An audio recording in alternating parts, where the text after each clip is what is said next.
Vigilance, ACB శాఖాపరమైన విచారణలు వేగవంతం చేయాలి.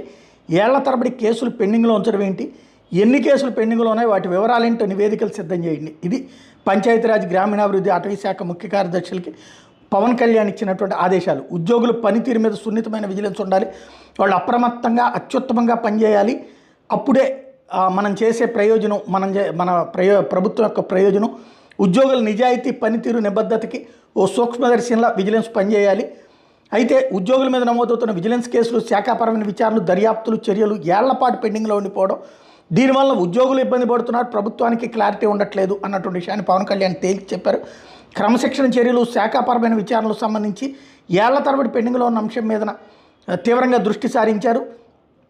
గ్రామీణాభివృద్ధి, పంచాయతీరాజ్, ఆర్డబ్ల్యూఎస్, అటవీ, పర్యావరణ శాఖలోని విజిలెన్స్, ఏసీబీ శాఖాపరమైన కేసుల వివరాలు, అవి ఎంతకాలంగా పెండింగ్లో ఉన్నాయి, అందుకు గల కారణాల మీద సమగ్ర నివేదిక ఇవ్వమని చెప్పి ఆదేశించారు.